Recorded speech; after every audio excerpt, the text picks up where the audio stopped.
একটা গ্রামে আশা আর সীমা তাদের বাবা মার সাথে বসবাস করত। তারা দুই বোন দেখতে খুব সুন্দর, কিন্তু রূপ নিয়ে তাদের কোনো অহংকার ছিল না। এমনভাবে কিছুদিন যাওয়ার পর পাশের গ্রামের ছেলে সুজনের সাথে আশার বিয়ে ঠিক হয়।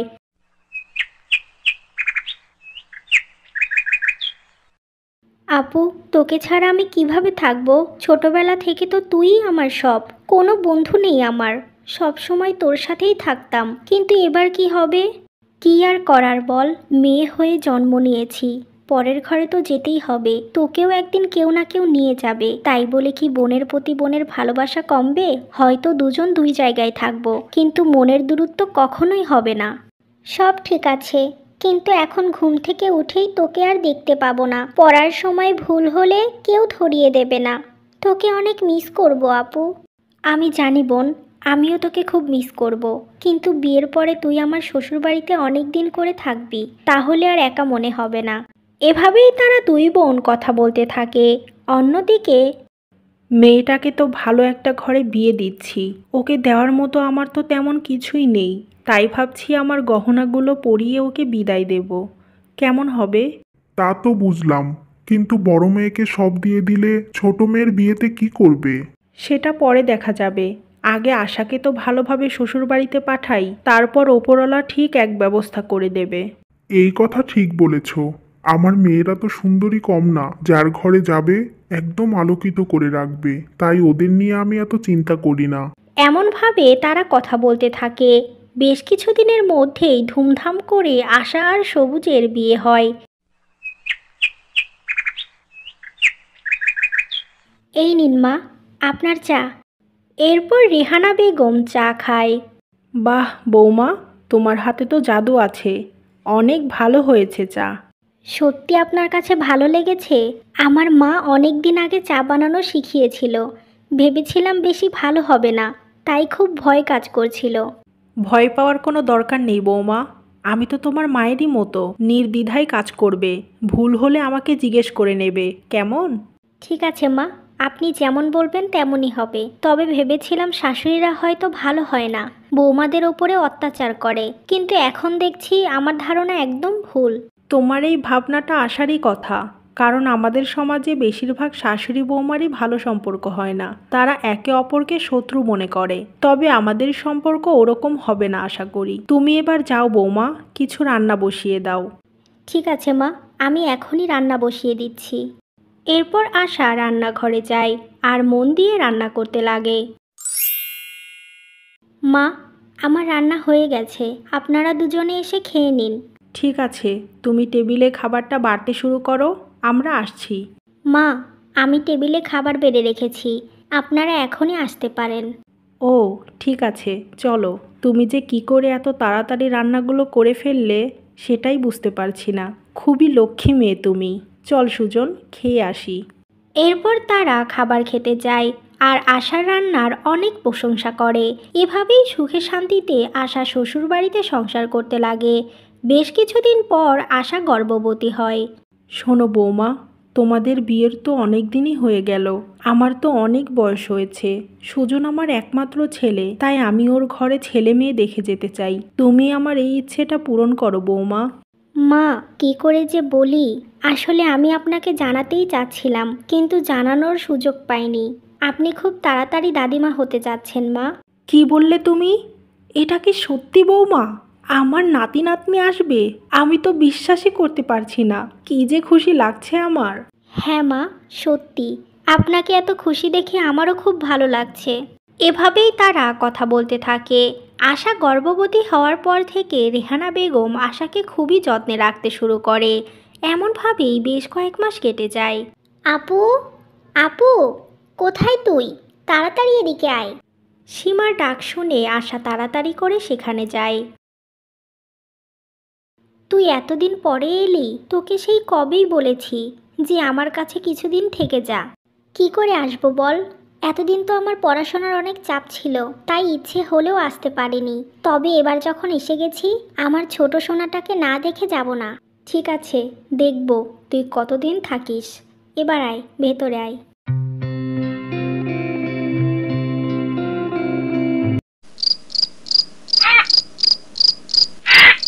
কি রে আপু, ভাইয়া এখনো আসছে না কেন? প্রতিদিন কি এত রাত করে?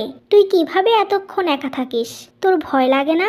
আরে, তোর ভাইয়া আজই এত দেরি করছে, কিন্তু প্রতিদিন সন্ধ্যার দিকেই চলে আসে। ও, বুঝলাম। আচ্ছা আপু, তোর মধ্যে যে একটা প্রাণ বড় হচ্ছে, তোর কেমন লাগছে রে? এটা কি বলে বোঝানো যায়? সে এক অন্যরকম অনুভূতি। তুই যখন মা হবি তখন বুঝতে পারবি, মা হতে যেমন কষ্ট তেমন আনন্দেরও। এমনভাবে তারা দুই বোন কথা বলতে থাকে। বেশ কিছুক্ষণ পর সবুজ বাড়ি এসে সীমা আর আশার সঙ্গে গল্প করতে লাগে। আচ্ছা, অনেক কথাই হলো, এবার তোমরা ঘুমিয়ে পড়ো, না হলে আসার সাথে সাথে আমার সন্তানটাও কষ্ট পাবে। হ্যাঁ ভাইয়া, আপনি ঠিক কথাই বলেছেন। নে আপু, তুই ঘুমিয়ে পড়, আমার সোনাটাকে আর কষ্ট দিস না।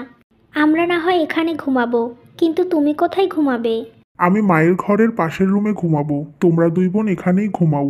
কতদিন পরে একসাথে হয়েছো, তোমাদের মাঝে আমি বাধা হয়ে থাকতে চাই না। তা সীমা, তুমি আমার সন্তান আর তার মায়ের খেয়াল রাখতে পারবে তো? কেন পারবো না? অবশ্যই পারবো, আপনি নিশ্চিন্তে ঘুমিয়ে পড়েন। এরপর সবুজ চলে যায়। পরের দিন সকালবেলা আশার সমস্ত কাজ সীমা করতে লাগে। বাহ, তোমার বোনের মতো তো তুমিও কাজকর্মে পারদর্শী। তা মা, বোনের বাড়ি ঘুরতে এসে এত কাজ করতে হবে না, যাও গিয়ে বিশ্রাম করো। যতদিন কাজের কোনো লোক না পাই আমি টুকটাক করে নেব। এ কি বলছেন কাকিমা? আমি তো আপনার মেয়ের মতো, মেয়ে হয়ে মাকে দিয়ে কাজ করাতে কি করে পারি? আমার কাজ করে অভ্যাস আছে, আপনি দয়া করে আমাকে বাধা দেবেন না। ঠিক আছে মা, তুমি যখন এত করে বলছো তোমাকে না করব না, তবে জুলুম করে কোনো কাজ করো না। আচ্ছা কাকিমা, আপনি যান, বিশ্রাম করুন। এভাবেই সীমা তার বোনের সাথে সাথে শ্বশুরবাড়ির সবার খেয়াল রাখতে শুরু করে। বেশ কিছুদিন অতিবাহিত হওয়ার পর আশার কোল আলো করে একটা কন্যা সন্তান হয়, আর তারা সবাই তাকে নিয়ে আনন্দে মেতে ওঠে। তাদের খুশির যেন কোনো শেষ থাকে না। এভাবেই আরও কিছুদিন কেটে যায়। এমনই একদিন আপু, আমি বাড়িতে চলে যাচ্ছি, তুই তিথির খেয়াল রাখিস আর নিজেরও যত্ন নিস। বোন, আর কিছুদিন থেকে জানা, তোকে ছাড়া আমার থাকতে যে খুব কষ্ট হবে। না আপু, আর থাকা যাবে না, অনেক দিনই তো থাকলাম, আবার না হয় কয়েক মাস পরে এসে তোকে দেখে যাব। বোন, কেন জানি তিথি হওয়ার পর থেকে আমার শরীরের মধ্যে ভালো লাগে না, খুব অস্বস্তি হয়। তুই বাড়ি গিয়ে মা আর বাবাকে একবার আসতে বলিস। ঠিক আছে, আমি গিয়ে বলবো তোকে এসে দেখে যেতে। এবার তুই ঘরে যা, দেখ গিয়ে তিথি উঠেছে নাকি। আমি আসি। এই বলে সীমা চলে যায়। বেশ কিছুদিন পর আশার বাবা মা তার সাথে দেখা করতে আসে, আর দু একদিন সেখানে থেকে তারা আবার চলে যায়। আচ্ছা, আমার এই মেয়েটাকেও কি কোনো একদিন পরের ঘরে যেতে হবে? ওকেও কি আমার বিদায় দিতে হবে? এটা তো বিধাতার নিয়ম, আমাদের তো মানতেই হবে। কিন্তু তুমি হঠাৎ এসব কথা বলছো কেন? না, এমনি বলছিলাম, ওর মুখের দিকে তাকালেই খুব মায়া লাগে, মনে হয় এখানেই আমার সব সুখ। শোনো, আমি যদি কখনো না থাকি, আমার মেয়েকে তুমি অবহেলা করো না, আমার মতো করে যত্ন নিও। ও যেন ওর মায়ের অভাব কখনো অনুভব করতে না পারে। আরে, তুমি কেন এসব বাজে কথা বলছো? আমরা দুজন মিলেই আমাদের মেয়ে তিথিকে সব সময় খেয়াল রাখবো, আগলে রাখবো, বুঝেছো? এভাবেই তারা কথা বলতে থাকে। এমনভাবেই তারা দুইজন খুবই ভালোবেসে তিথিকে বড় করতে লাগে। মা, তুমি মণিমাকে আসতে বলো না, আমি মণিমাকে খুব মিস করছি। কিন্তু তিথি, তোমার মণিমা তো এখন আসতে পারবে না। কিছুদিন আগেই তো তোমার কাছে কতদিন থেকে গেল। সে তো কবের কথা, এখন মণিমা কেন আসতে পারবে না মা? আরে পাকা বুড়ি, তুই এত কিছু বুঝবি না। কিছুদিন পরে তোর মণিমা তোর কাছে এমনিতেই আসবে। কি হয়েছে? দুই মা মেয়ে মিলে কি কথা বলছো শুনি? দেখো না, তিথি ওর মণিমাকে দেখার জন্য পাগল হয়ে গিয়েছে। কত বোঝাচ্ছি, বুঝতেই চাইছে না। ও, এই ব্যাপার। তা তিথিমা, তুমি কি আমার সাথে পার্কে ঘুরতে যাবে, নাকি তোমার মণিমাকেই লাগবে?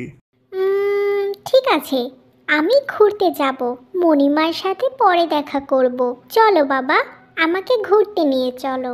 আচ্ছা, আশা, তুমিও চলো, আমরা তিনজন আজকে অনেক ঘুরবো। এরপর তারা তিনজন ঘুরতে বের হয়। বেশ কিছুক্ষণ তারা পার্কে ঘুরতে লাগে। হঠাৎ করে আশা মাথা ঘুরে সেখানে পড়ে যায় আর সুজন তাড়াতাড়ি করে তাকে হাসপাতালে নিয়ে যায়।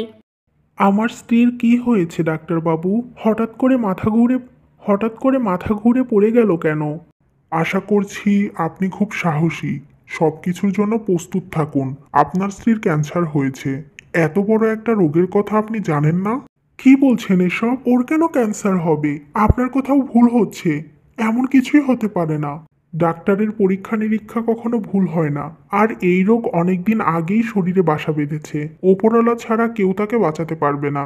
এসব কি হলো আশার সাথে? জানেন ডাক্তারবাবু, আমার মেয়ে হওয়ার পর থেকেই আশার শরীরটা তেমন ভালো যায় না। সব সময় বলে ওর নাকি ভালো লাগে না, কিন্তু আমরা কেউ সেটা গুরুত্ব সহকারে নেইনি। কিন্তু এখন এমন কেন হলো? এটাই আপনার ভুল। তখন যদি ডাক্তারের কাছে নিয়ে আসতেন, হয়তো ওই রোগের চিকিৎসা হতো। ধীরে ধীরে আপনার স্ত্রী আরও অসুস্থ হয়ে পড়বে। ডাক্তারের মুখে এমন কথা শুনে সবুজ খুবই ভেঙে পড়ে, কিন্তু তার মেয়ের কথা ভেবে স্বাভাবিক হয়। এরপর সবুজ তিথি আর আশাকে বাড়ি নিয়ে আসে। কি গো, বললে না তো আমার কি হয়েছিল? হঠাৎ করে মাথা ঘুরে পড়ে গিয়েছিলাম কেন? আর তোমার চোখে পানি কেন? কই, না তো। চোখে হয়তো কিছু পড়েছে। আর শোনো, তোমার তেমন কিছু হয়নি। শরীরটা একটু দুর্বল, তাই ভালো মন্দ খাওয়াতে বলল। ও, তাহলে কিন্তু এখন থেকে আমাকে আরো বেশি করে ভালোবাসতে হবে, না হলে অনেক অসুস্থ হয়ে যাব। না না, তোমার কিছু হবে না। আমি থাকতে তোমাকে কিছুতেই অসুস্থ হতে দেব না। এমনভাবে তারা কথা বলতে থাকে। বেশ কিছুদিন যাওয়ার পর আশা অনেকটা অসুস্থ হয়ে পড়ে। তাই সবুজ সীমাকে কল করে আসতে বলে। এরপর বিকেলবেলা সীমা বাড়িতে আসলে সবুজ তাকে আশার বিষয়ে সমস্ত কথা খুলে বলে। সীমা সবকিছু শুনে খুবই কান্না করতে লাগে। দয়া করে তুমি এভাবে কান্না করো না। আশা জানতে পারলে ও বেঁচে থাকতেই অর্ধেক মরে যাবে। না না, আমার আপুর কিছু হতে পারে না, আমাকে ছেড়ে চলে যেতে পারে না। শোনো সীমা, এসব কথা বাবা মাকে জানানোর দরকার নেই। তারা এমনিতেই আশাকে দেখুক। ঠিক আছে, আমি বাবা মাকে কিছুই জানাবো না। কিন্তু কেন এমন হলো? কেন আমার আপুর সাজানো সংসারটা এভাবে তছনছ হয়ে গেল? আমার এই জীবনে হয়তো সুখ নেই, তাই প্রথমে মা চলে গেল। আর এখন বেঁচে থাকার অবলম্বনটুকুও চলে যেতে চাইছে। আমি আর আমার মেয়ে কি করে বাকিটা জীবন কাটাবো, বলতে পারো তুমি? এভাবে তারা কথা বলছিল। এমন সময় তিথি এসে বলে তার মা অসুস্থ হয়ে পড়েছে। তাই সীমা আর সবুজ সেখানে যায়। সীমা বোন, তুই আমার মেয়েটাকে দেখে রাখিস, আমার মতো করে ওকে যত্নে রাখিস। ওগো, আমার বাবা মাকে খবর দাও, আমি আমার বাবা মাকে দেখতে চাই। মা, তোমার কি হয়েছে? এমন করছো কেন? তোমার কি খুব কষ্ট হচ্ছে? বাবা, তুমি ডাক্তারকে ডেকে আনো, মায়ের যে খুব কষ্ট হচ্ছে। মারে, আমার এই কষ্ট আর শেষ হবে না মা। তুই তোর বাবার সব কথা শুনে চলিস। ভালো থাকিস মা তুই। এভাবেই কথা বলতে বলতে আশা শেষ নিঃশ্বাস ত্যাগ করে। সে তার বাবা মাকে শেষবারের মতো দেখতে পারে না। আশা মারা যাওয়ার পর তিথি খুবই কান্নাকাটি করতে লাগে। কিছুতেই সবুজ তাকে সামলাতে পারে না। তাই সীমা এসে তিথিকে দেখাশোনা করতে লাগে। এমনভাবে বেশ কিছুদিন কেটে যায়। এরপর বাবা সবুজ, কতদিন আর সীমা এভাবে তিথিকে সামলাবে? ওকেও তো পরের ঘরে যেতে হবে। তখন তুমি কিভাবে তিথিকে রাখবে? আমি জানি না মা। তিথি তো সীমাকে ছাড়া কিছুই বোঝে না। আমি কি করে বাকিটা জীবন তিথিকে ভালো রাখবো? মা, আমি বিয়ে করব না। যতদিন তিথি বুঝতে না শিখবে ততদিন আমি কোথাও যাব না। এভাবে তো হয় না সীমা। লোকে নানা রকম কথা বলবে, তাই এসবের একটাই সমাধান আছে। কি সমাধানের কথা বলছেন আপনি মা? তুমি সীমাকে বিয়ে করো, তাহলে সারা জীবন সীমা তিথির খেয়াল রাখতে পারবে। আর তাছাড়া আমার মেয়ে আশাও খুব খুশি হবে যে তার মেয়ে তার বোনের কাছে ভালোভাবে বড় হচ্ছে। এবার সিদ্ধান্ত তোমার বাবা। কি বলছেন মা আপনি? আমি বললেই তো হবে না। এখানে সীমারও মতামত আছে। কেন আমাকে বিয়ে করবে ও? ওর জীবনে আরো ভালো কিছু অপেক্ষা করছে। তুমি আর সীমা কথা বলে দেখো, নিশ্চয়ই আমার মেয়ে সঠিক সিদ্ধান্তই নেবে। আমি আসি সীমা, তোরা কথা বল। মা যেটা বলে গেল সেটা কখনোই সম্ভব না। তুমি কিছু মনে করো না, মায়ের যা মনে হয়েছে তাই বলেছে। মা ঠিকই বলেছে। আপু তো আমাকে বলে গেছে যে আমি যেন তিথির খেয়াল রাখি, তাই আমি তিথির জন্য সব করতে পারবো। আর তাছাড়া আপনি তো একদিন না একদিন বিয়ে করবেন, সেদিন আমার মেয়েটার অবহেলা হবে, তাই আমিই আপনাকে বিয়ে করব। হ্যাঁ, আমি আমার মেয়ে তিথির জন্য সব কিছু করতে পারবো, তবে তুমি আরেকটু ভেবে দেখো।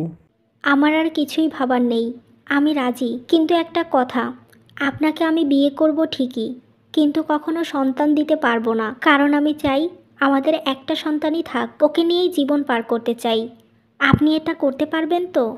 তুমি যেমন বলবে তেমনই হবে। এরপর কিছুদিনের মধ্যেই সীমা আর সুজনের বিয়ে হয়ে যায়। আর তিথি এসব তিথি এসব দেখে খুবই খুশি হয়। এরপর সীমা তিথিকে আদর যত্নে বড় করতে লাগে। বেশ কয়েক বছর পর তিথি অনেক বড় হয়ে যাওয়ার পরও এখনও তারা তিনজন আগের মতোই সুখে শান্তিতে বসবাস করতে থাকে।